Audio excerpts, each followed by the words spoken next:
Daeng Samad yang oleh warga Batu Tambung dijuluki preman pensiun, adalah salah satu tokoh pemuda dan tokoh agama kampung Batu Tambung, yang pulang dari rantauan, yang ingin melihat kampungnya bersih dari miras. Sebelumnya, Daeng Samad ini pernah membakar tempat miras terbesar yang ada di kampung Batu Tambung. Kali ini Daeng Samad ingin menutup tempat miras yang telah berdiri lama dan menjadi tempat penjualan dan pengedaran miras, yang berada dekat kampung Batu Tambung. Dalam penyampaian ke media Birka TV, Daeng Samad menyampaikan bahwa beliau ingin kampung Batu Tambung bersih dari miras dan hijrah menjadi kampung beriman. Di tempat miras, hari Senin saya bongkar, harus dibongkar ini tempat miras di sini. Di Batu Tambung sekarang tidak ada tempat miras. Jadi sekarang saya mau basmi di miras. Jadi mulai hari Senin sudah saya bongkar ini, ada di Batu Tambung.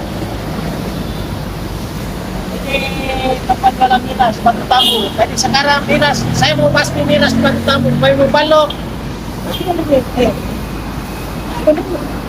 Jadi ini tempat jualan miras di Batu Tambung.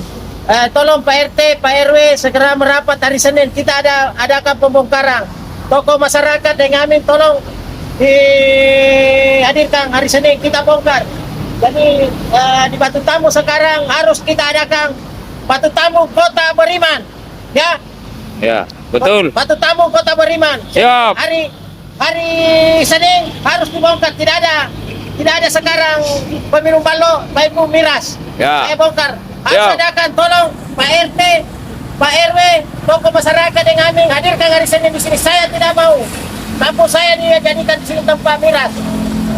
Saya mau jadikan Batu Tambung Kota Beriman. Ya. Ya. Betul, betul. Saya imbaukan lagi Batu Tambung Kota Beriman. Siap. Tidak ada peminum balok. Siap. Tidak ada tempat jualan miras di sini. Siap. Saya imbaukan. Siap.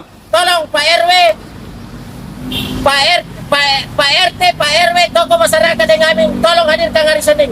Saya tidak ada, pokoknya harus